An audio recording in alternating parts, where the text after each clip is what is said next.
E aí, pessoal, tudo bem? Como é que vocês estão? Hoje nossa aula vai ser sobre sistema digestório.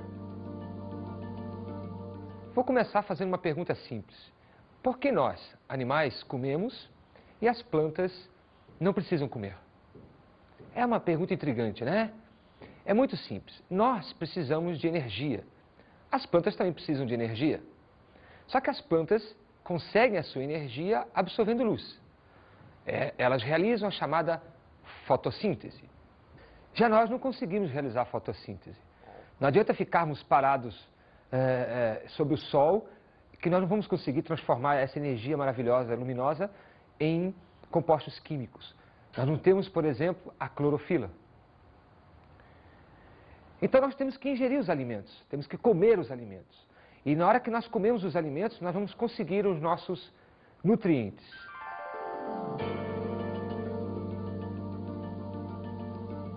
E o que seriam os nutrientes?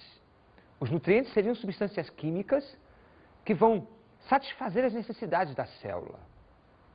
Para que servem os nutrientes? Os nutrientes servem para construir a célula. A célula, ela tem que se compor de alguma coisa, de compostos químicos que estão dentro dos alimentos. Então, toda vez que eu estou comendo um pão, que eu estou comendo macarrão, que eu estou comendo feijão, né? Eu estou conseguindo um bife, né? Um ovinho, eu estou conseguindo ali obter nutrientes, as substâncias químicas que vão compor aquele alimento. Então, a função dos nutrientes é fornecer substâncias químicas para a célula se construir. Uma outra função dos nutrientes é fornecer energia. De que adianta ter um carro, né? Um carrão bacana sem gasolina? Não adianta. E muito menos não adianta ter a gasolina sem o carro. Então, a célula é a estrutura, né? É um composto biológico formado por substâncias químicas e que tem que funcionar. E para funcionar tem que ter energia. E a energia vem justamente dessas substâncias químicas chamadas nutrientes. Quem são os nutrientes? Você já deve ter ouvido falar, eu já te dei essa aula um dia, em proteínas, carboidratos, lipídios e por aí vai. Então os nutrientes são essas substâncias. São os carboidratos, que têm como fama, né, que tem como função importante fornecer energia para a célula. Quando eu estou comendo pão, eu estou conseguindo carboidrato, eu estou conseguindo glicose para que a célula funcione. Um outro tipo de nutriente são os lipídios. Você conhece eles pelas gorduras, pelos óleos, pelo colesterol. E os lipídios são famosos pela sua função energética de reserva. O corpo, por exemplo, de um animal, só gasta lipídios quando falta açúcar. Faltou açúcar, gasta lipídios. Por isso que ele se acumula na forma de gordura, né? Tranquilo? Uma outra função dos lipídios é a função estrutural. Por exemplo, o colesterol está compondo hormônios, o colesterol e os fosfolipídios estão compondo as membranas das células. Enfim, então é necessário que a gente consiga obter lipídios para construir células e para fazê-las funcionar quando faltar açúcares. Um outro nutriente importante são as proteínas, que têm fama, né, de serem os grandes tijolos, né, das células. As proteínas estão envolvidas com a função estrutural, a função plástica. Sem proteína não há vida, não tem como se organizar, porque as células não se constroem, membrana não se constrói, citoplasma não se constrói. Mas as proteínas não têm só função plástica, tem função hormonal, tem função imunológica, enfim. As vitaminas também são exemplo de nutrientes, né, que vão ativar as enzimas, um tipo de proteína. Sem as vitaminas, muitas enzimas não funcionam e os metabolismos, né, as células não conseguem trabalhar, não conseguem funcionar. E morremos sem vitaminas. Então podemos dizer o seguinte: nós temos que comer para conseguirmos os nutrientes. E os nutrientes então posso dividir em alguns grupos. Os nutrientes que fornecem energia, os nutrientes que têm função plástica e os nutrientes que podem ativar funções. Nutrientes que vão ativar funções são nutrientes ricos em vitaminas, que estão presentes em todos os alimentos. Tá? Se você quer complexo B, por exemplo, te alimenta mais à base de carnes, à base de peixe, por exemplo. Se queres vitamina C, te alimenta mais à base de frutas, verduras. Os maratonistas, por exemplo, comem muito macarrão para conseguir bastante energia para correr aqueles 40 quilômetros de maluco que são. E as E a função plástica é encontrada nas carnes, né? Nos peixes, nos mariscos, no ovo. Então, de acordo com a tua necessidade, tu vais investir em um tipo específico de alimento. Tudo bem? Tranquilo? Só me responde. Se tu vai malhar, tu quer aumentar a massa muscular, tu vais investir em que tipo de alimento? Carnes, peixe, ovos. Se tu vais correr, carboidratos. Tá legal? Se tu tá convalescendo, né? Vitaminas. Tranquilo isso aí?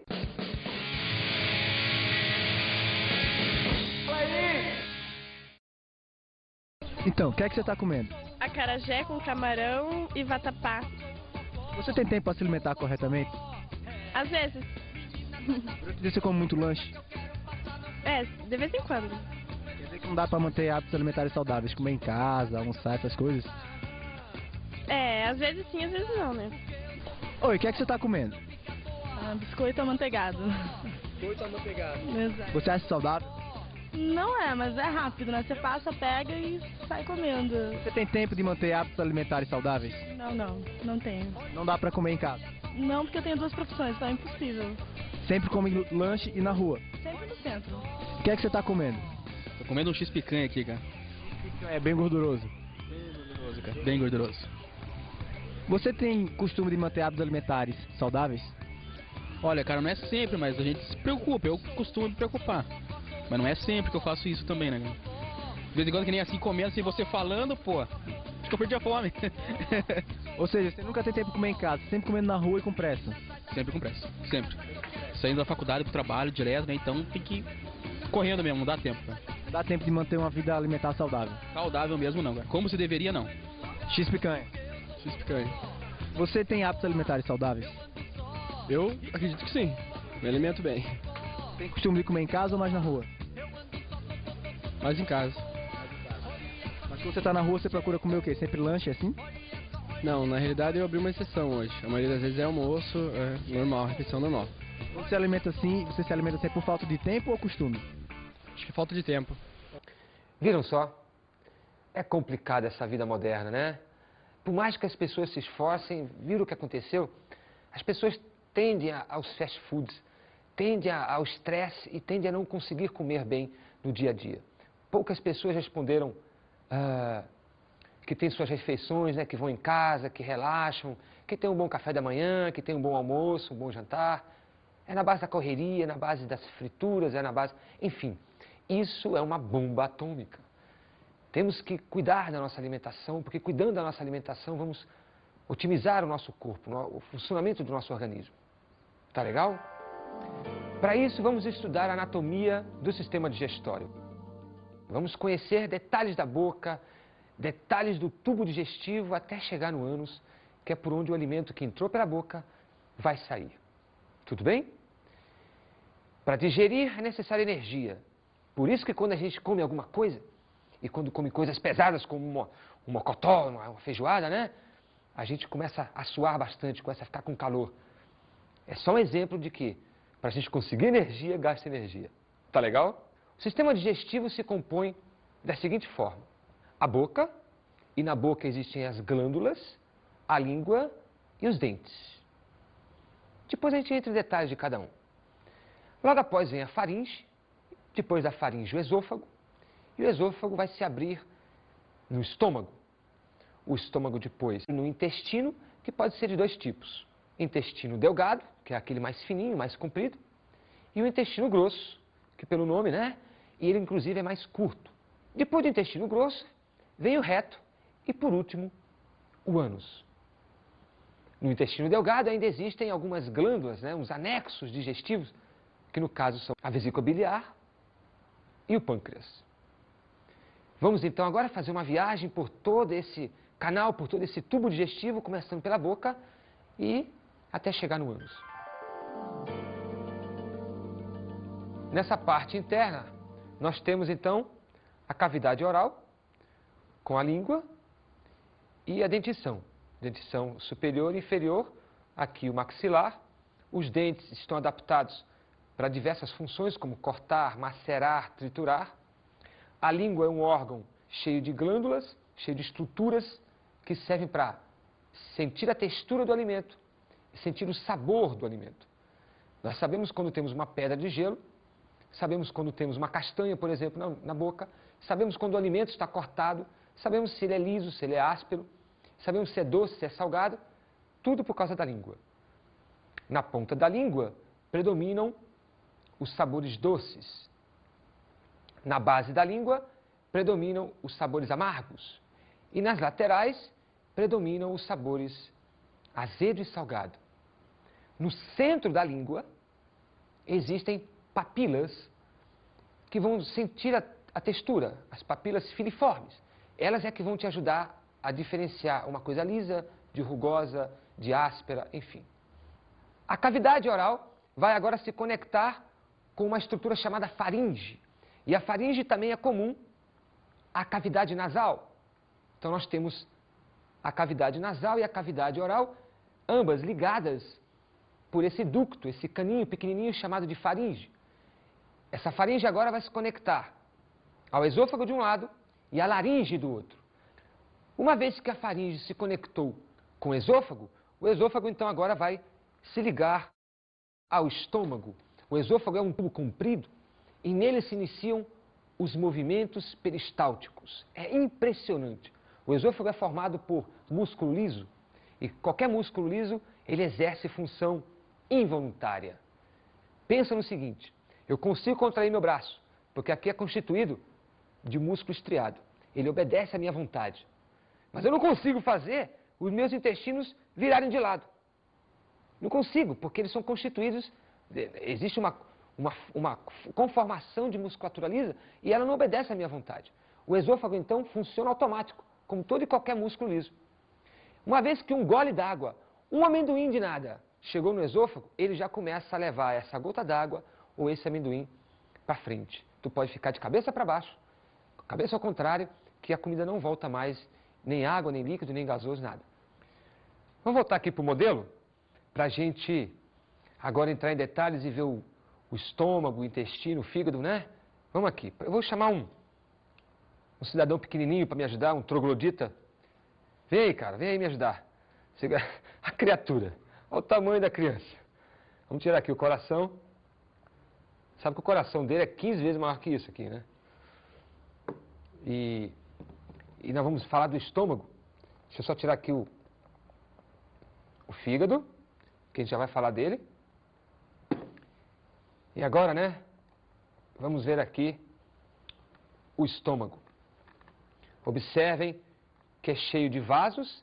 Esses vasos vão ajudar a liberar hormônios para produzir o suco gástrico. Esse órgão está envolvido com a produção do suco gástrico, que é importante na digestão das proteínas. Vamos conhecer um pouquinho a anatomia dele? Olha só. A região mais embaixo deste órgão, do estômago, é chamada de região fúndica. A região que se conecta com o esôfago é chamado de cárdia. Ela é cárdia porque ela estava próximo do coração, tá? Então fizeram uma homenagem a isso. Cardíaco, tá? E a que está conectada com o intestino é chamado de região ou zona pilórica. Então nós temos a região pilórica, tá? Vou virar aqui para você ver, tá? Região pilórica. Vou voltar. A região cárdia, vou mostrar aqui para você, ó. A cárdia, tá? Cheio de músculo. E a fúndica. Agora eu vou abrir o órgão, tá? Olha só o órgão. Muito bem. E olha que interessante. Esse órgão é cheio de dobras, né? É enrugado. E nessas rugas é produzido o suco gástrico. O alimento entra pela região cárdia, tem uma válvula aqui, chamada válvula cárdia, e vai fechando aos poucos e abrindo. E o alimento vai descendo. E aí ele repousa aqui onde vai tomar um banho de acidez, um banho de suco gástrico. O suco gástrico tem pH muito ácido, em torno de 2. Depois de algumas horas, o alimento, então, já totalmente derretido, azedo. Quem já vomitou, né? Sabe como é que é o gosto do vômito? É o suco gástrico já cheio de substâncias, cheio do alimento totalmente quebrado, né? Fermentado. Aí o alimento vai ser golfado pela região pilórica, aqui tem uma válvula também que controla. Que vejam que o estômago é um órgão sacular, é um órgão grande, que cabe em torno de 1 litro e pouco de comida, de líquido, e não pode sair de repente um litro de líquido entrando no intestino, não cabe, vai estourar o intestino. Então vai saindo devagarzinho, aos pouquinhos. A válvula pilórica abre e fecha de acordo com a necessidade do evacuamento do líquido estomacal, né, do que está sendo digerido para o intestino. Agora nós vamos sair do estômago e vamos entrar no intestino delgado. Vou tirar aqui uma parte do intestino grosso para que a gente possa ver já o nosso intestino. O intestino, ele se divide em 3 partes ou modernamente em 2 partes. Estou falando do intestino delgado. O intestino delgado pode ser intestino delgado duodeno, que é a menor parte, em torno de 30 centímetros, e depois o intestino delgado jejuno, e por último o intestino delgado íleo. Modernamente se chama intestino delgado jejuno-íleo. Juntou tudo e é uma coisa só. Observem, vem cá, olha só. Essa parte que está aqui já é a conexão do estômago com o intestino. Então eu estou vendo aqui nesse momento, deixa eu pegar aqui a minha varetinha, dá licença aí, Wagner, para poder. Eu estou vendo aqui já o intestino delgado duodeno, e ele vai então se aprofundando e vai virar então agora essa massa de intestino que nós vamos entrar em detalhes, tá? Eu estou vendo agora aqui o intestino jejuno-íleo. E eu estou vendo aqui o intestino duodeno. Duodeno, jejuno e íleo compõem o intestino delgado, tá? É interessante, olha só que interessante. No intestino delgado duodeno estão conectados o fígado e o pâncreas. No intestino delgado duodeno estão conectados o órgão fígado e o pâncreas. Então, em 30 centímetros de intestino, existem 2 glândulas importantes, que no caso, de um lado o pâncreas e do outro o fígado. O fígado está no lado direito e o pâncreas no lado esquerdo. O fígado é uma glândula mista, o pâncreas também é uma glândula mista, e ambos produzem, no nosso caso da aula da digestório, o pâncreas produz o suco pancreático e o fígado produz a bílis. A bílis é um líquido verde, né? Que as pessoas comumente chamam de fel, que é guardado dentro de uma vesícula, dentro de um saquinho que o pessoal chama de fel, que amarga, né? Quando a carne é mal cortada, corta ali. Legal? Muito bem. Então aqui está localizado o pâncreas. Esse pâncreas então tem um canal que está conectado ao intestino delgado duodeno. O fígado também tem um canal que está ligado ao intestino delgado duodeno.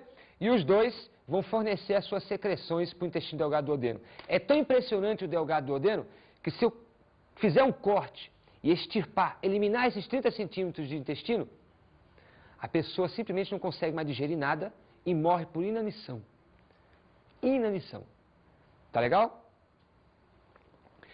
O fígado tem aqui, olha só a posição do fígado, ele fica desse modo. O fígado, vou virar agora, tá? Ó.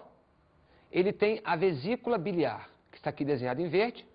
A vesícula biliar, ela é uma estrutura sacular que vai estar conectada ao fígado e nela é guardada a bílis, que não tem função enzimática. Preste atenção, eu não estou falando de suco digestivo biliar. A bílis não é um suco digestivo. É uma substância como um detergente, por exemplo, que vai dissolver as gorduras. Este órgão é extremamente importante na vida humana. Este órgão é extremamente importante no sentido de que ele tem mais de 20 e poucas funções. Só para citar algumas. O fígado é responsável pela desintoxicação.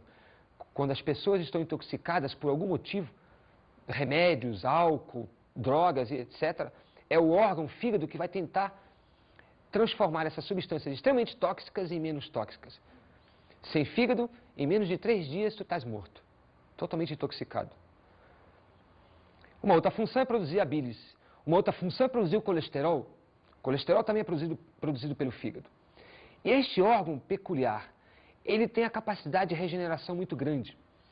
Se eu dividir o fígado em 3 partes, tá? Olha só. Se eu dividir o fígado em 3 partes e perder 2/3 dela e ficar apenas com 1/3, eu tenho de novo um fígado depois de alguns dias ou meses. Ele se regenera por completo. Só que água mole, né? Em pedra dura, tanto bate até que fura. As pessoas que se drogam muito, que se alcoolizam bastante, né? Contraem uma doença famosa do tipo cirrose hepática. O fígado perde células, as células se regeneram, o fígado perde células, elas se regeneram até que chega um momento em que as células não conseguem mais se regenerar, acontece um distúrbio hepático, não consegue se regenerar e morre. Gente, só uma curiosidade. Voltando aqui ao pâncreas, esta glândula produz um hormônio muito conhecido no meio, que é a insulina, que lá no sistema endócrino você vai ver que a falta dela causa uma doença chamada diabetes. Então é aqui, ó, que é produzido a insulina. Na aula de hoje estamos falando da função pancreática digestiva, que é produzir o suco pancreático. Mais uma informação, a função do jejum no ilho é absorção. A digestão acontece aqui e as moléculas, os alimentos são quebrados até o nível molecular e aí o alimento passa então para a corrente sanguínea neste órgão. Aqui as proteínas, os aminoácidos, os monossacarídeos, como glicose e companhia, tudo passa para a corrente sanguínea. Então eu digo que o intestino jejum no ilho é responsável pela absorção da maioria dos nutrientes.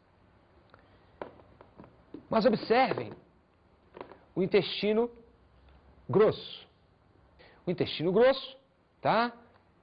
Totalmente sinuoso, mas ele é bem mais curtinho e bem mais eficiente. No intestino jejum no ilho, aquele que a gente acabou de ver ainda há pouco, a absorção era dos nutrientes, dos aminoácidos, da glicose, etc. No intestino, acontece a absorção da água e dos sais minerais. Nós temos aqui o intestino grosso ascendente, está subindo. Temos aqui o intestino grosso transverso, aqui o intestino grosso descendente, o intestino grosso sigmoide, que é um S, e mais aqui para dentro, o reto, e lá no fundo, entre as nádegas, o ânus, que é um esfíncter, é uma válvula muscular muito parecida com a cárdia, muito parecida com a pilórica.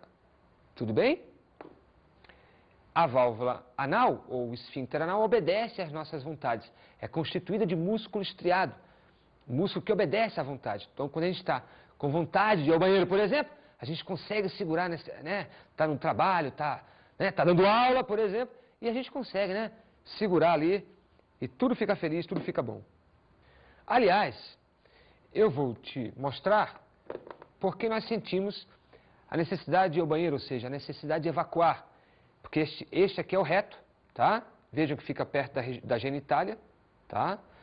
Este reto, então, se enche de fezes, que é o bolo fecal, e conforme ele vai esticando, vai dilatando, porque vai enchendo de fezes, está cheio de sensores, cheio de terminais nervosos, e a partir de um certo volume, o sistema nervoso, o cérebro, interpreta como, bem, se não sair, vai estourar. E aí o esfíncter anal abre e a gente então evacua as fezes que agora vão ser utilizadas por uma planta, por exemplo. Tá? Vamos agora falar um pouquinho dos sucos digestivos. Vamos sair da parte anatômica e vamos entrar numa parte mais fisiológica, né? Vamos saber como é que funciona a digestão propriamente dita, a quebra das moléculas. A saliva é um dos sucos digestivos, produzidos na boca por glândulas salivares. O outro suco digestivo é o suco gástrico, produzido pelo estômago. Um terceiro suco digestivo é o suco pancreático, produzido pelo pâncreas. E o último suco digestivo é o suco entérico, produzido pelo intestino delgado. Reparem que eu não falei na bílis, ela não é um suco digestivo, mas integra o conjunto de secreções, junto com os sucos digestivos, que vão ser importantes na digestão do alimento. Vamos aqui no cartaz, para a gente ver, né, melhor o que eu estou falando. Olha só. Observe aqui, então, o comando do cartaz, né, secreções, enzimas e tal. Estou falando que a saliva é conhecida como cuspe, né?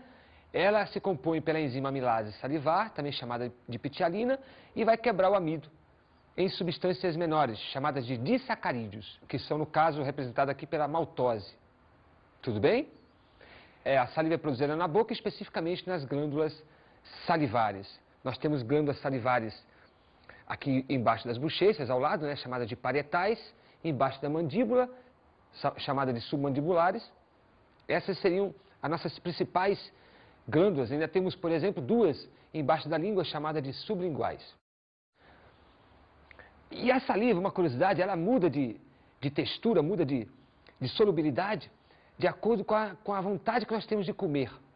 Então, se a gente tem muita vontade de comer, a saliva se torna abundante. Se a gente está com pouca vontade de comer, a saliva se torna mais grossa, mais consistente. O suco gástrico, ele é produzido pelo estômago e ele está envolvido com a quebra das proteínas. O alimento sai da boca totalmente misturado pela saliva, que tem pH neutro, e aí vai chegar no estômago, e essa substância neutra, ou seja, essa mistura de saliva com alimento neutro, não vai funcionar no estômago. As enzimas estomacais não funcionam em meio neutro. E aí o que vai acontecer? O estômago começa a produzir uma substância química chamada ácido clorídrico. Esse ácido clorídrico, ele tem pH 2 ou em torno de 2, extremamente ácido. Essa acidez toda vai fazer com que as enzimas que são agora produzidas no estômago entrem em atividade. E agora o alimento que chegou neutro, neutralizado, com pH em torno de 7, vai estar agora acidificado. Nesse estágio, o alimento chama-se quimo. No processo de quimificação, o alimento então sofre a acidez. Por isso, quando a gente tem ânsia de vômito, o alimento chega até aqui na boca, chega uma coisa azeda, né? Acidificada. Nós dizemos que aquele é o alimento no estado de quimo. O suco gástrico se compõe de pepsina, que é a principal enzima gástrica, e a principal enzima na quebra das proteínas. Posso te garantir que se você não tiver produção de enzima pepsina, suas proteínas não vão ser quebradas e nada mais que envolve proteína vai ser efetivo. E sem as proteínas a gente não consegue construir uma membrana sequer celular, quanto mais uma célula inteira. As proteínas vão ser quebradas em moléculas um pouco menores, chamadas de peptídeos, com alguns aminoácidos.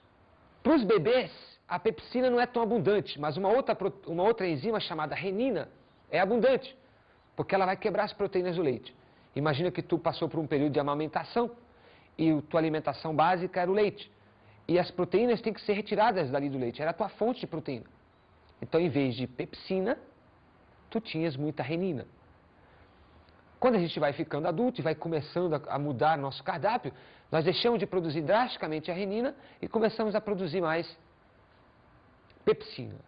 A renina, inclusive, é responsável, junto com o ácido clorídrico, responsável pela coagulação do leite, né?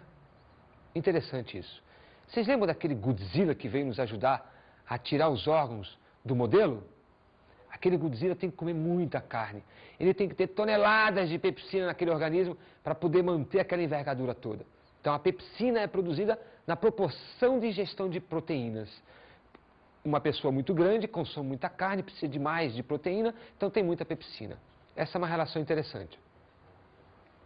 O suco pancreático aparece como um dos mais notáveis dentre os sucos digestivos.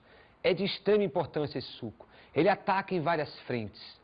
Ataca os carboidratos, ataca as proteínas, ataca os lipídios. É muito importante. Observem que interessante. O suco pancreático se compõe de várias enzimas, das quais se destacam essas aqui. A amilase pancreática, todo amido que não foi digerido na boca, ele vai agora ser digerido pelo suco pancreático. Temos a tripsina, que é uma enzima parecida com a pepsina, que vai ajudar na quebra das proteínas. E a lipase pancreática, que vai destruir, né, vai quebrar os lipídios. Então, observem que essas três enzimas aí têm grande destaque. A tripsina é uma enzima, assim como a pepsina, que são produzidas de modo inativas. Elas são chamadas de pepsinogênio, lá no estômago, e no caso do pâncreas, tripsinogênio. Elas não podem ser produzidas ativas, porque quando elas estão passando pelos canais, até chegar no órgão final, elas vão começar a destruir as proteínas todas que estão tocando. Assim, elas são produzidas inativas, não funcionam, e quando chegam no lugar certo, elas começam a funcionar. É por isso que os sucos têm os seus pHs. O pepsinogênio lá do estômago só vai funcionar quando estiver em pH ácido. E o tripsinogênio só vai virar tripsina, só vai funcionar quando estiver em pH básico. Então preste atenção. O suco pancreático tem pH básico, em torno de 9. O gástrico, ácido, em torno de 2. Essas enzimas só funcionam em pH básico. Bem, agora o alimento já sofreu bastante quebra. Já está muito pequeno. Mas ainda falta diminuir mais ainda. Falta chegar a nível de glicose, de aminoácido, a menor parte do nutriente. Então chega e entra em ação o suco entérico, que é produzido pelo próprio intestino. O suco entérico destaca-se principalmente pela quebra dos peptídeos, que são pequenas proteínas, em aminoácidos. Então são liberados os aminoácidos para serem absorvidos pelo intestino delgado. Também são liberados as glicoses, os monossacarídeos. Então, olha só que interessante. Existem várias enzimas, eu vou te destacar algumas. Por exemplo, a lactase. Ela vai quebrar o açúcar do leite. A lactose, onde a gente vai conseguir glicose e galactose. Numa aula anterior, nós já falamos sobre esses componentes todos. Então, nós estamos conseguindo chegar ao nosso objetivo. O que o nosso corpo quer quando a gente está com fome? Ele quer glicose, ele quer frutose, ele quer galactose, ele quer aminoácidos, ele quer ácidos graxos, mas isso aqui tudo está guardado no pão, no bife, no macarrão. Então, olha só a quantidade de substâncias que tiveram que existir para chegar na nossa glicose, nos nossos aminoácidos. Então, o suco entérico, ele vai terminar, completar o trabalho que um dia começou na boca, depois se prolongou pelo estômago, através do suco gástrico, e foi mais ou menos mediado pelo suco pancreático. O pâncreas produz o suco pancreático, mas não acontece digestão no pâncreas. O pâncreas produz o seu suco e libera no intestino delgado. E lá no intestino delgado é que vai acontecer a digestão, produzida pelo suco pancreático. Que fique bem claro isso. Bem, todos esses sucos têm que ser mediados, têm que ser estimulados ou inibidos por hormônios. Existem alguns hormônios envolvidos com o controle da digestão. Vamos ver rapidinho quem são eles? O estômago produz um hormônio chamado de gastrina. A gastrina é produzida pelas paredes do estômago e aí é liberada na corrente sanguínea. Roda o corpo e aí chega de novo no estômago, o sangue com o hormônio, e aí quando chega no estômago, ele estimula a produção do suco gástrico. O estômago produz a gastrina, que é um hormônio, que estimula a produção do suco gástrico. Essa gastrina é produzida sempre que a gente sente o cheiro da comida, ou o gosto da comida, ou pensa em comer. Ou a comida chega no próprio estômago, bate lá, então esse hormônio é liberado para que o suco gástrico seja produzido. O intestino delgado duodeno produz mais alguns hormônios interessantes, envolvidos com a digestão. A secretina é um deles. Ela é produzida, liberada na corrente sanguínea, como todo e qualquer hormônio, e aí quando chega na corrente sanguínea do pâncreas, estimula a produção do suco pancreático. Especificamente, a secretina estimula a parte do suco pancreático equivalente ao bicarbonato de sódio. É esse bicarbonato de sódio que vai permitir com que o suco pancreático tenha pH alcalino. Um outro hormônio, o CCK, que quer dizer hormônio colecistoquinina, ele vai também ser liberado na corrente sanguínea e quando chegar no pâncreas, vai estimular o pâncreas também a liberar o suco pancreático. Mas que parte do suco pancreático? A parte enzimática. O suco pancreático se compõe, então, pelo bicarbonato de sódio e por enzimas. Quem estimula a liberação de enzimas é o CCK. Quem estimula a produção do bicarbonato é a secretina. Em outras palavras, para que as enzimas lipases possam quebrar as gorduras, é necessário primeiro que as gorduras sofram a ação da bilis, que vai dissolvê-las para depois sofrerem a ação das lipases. Agora vamos ver as doenças digestivas. Quando o aparelho digestivo não funciona bem por algum motivo, podem se manifestar doenças ou distúrbios, alguns muito conhecidos, como a gastrite, que é a inflamação, né, de vários níveis do estômago, a pancreatite, que pode matar, que é a inflamação do pâncreas, pode se entupir algum ducto, sei lá, um câncer pode surgir. As disenterias, as diarreias, causadas pela inflamação no intestino grosso, geralmente, e as pessoas podem sofrer grandes danos de perda de água, desidratação aguda ou crônica. Então, o conselho é que um aparelho digestivo sadio são doenças distantes e é aquela história de que quando o sistema digestivo está bom, o organismo inteiro responde bem. Tranquilo? Beleza? Vamos agora chamar as dicas de estudos.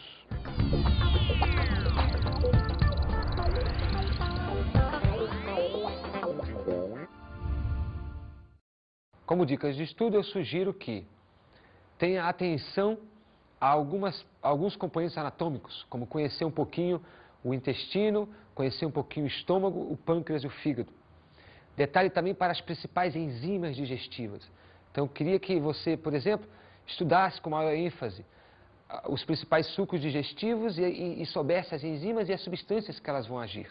Isso é muito importante. Se um dia você pretende fazer um vestibular, ou se você já está fazendo um vestibular, isso aí é interessante, cai bastante, por exemplo. E no seu dia a dia, né? Para melhorar, inclusive, a sua alimentação.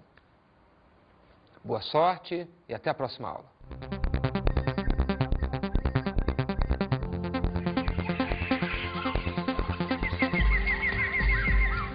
O tema da aula de hoje foi sistema digestório. Sistema digestório está envolvido com a captação do alimento, a quebra do alimento até poder ser absorvido. Entre os principais órgãos destacam-se o esôfago, o estômago, o duodeno, que é o intestino, o fígado, o pâncreas e o intestino grosso. Estudamos a função dos componentes digestivos. Do pâncreas é produzir o suco pancreático, do fígado produzir a bilis, de um modo geral do intestino delgado é a absorção e digestão dos alimentos, e do intestino grosso, a absorção da água e dos sais minerais. Bons estudos!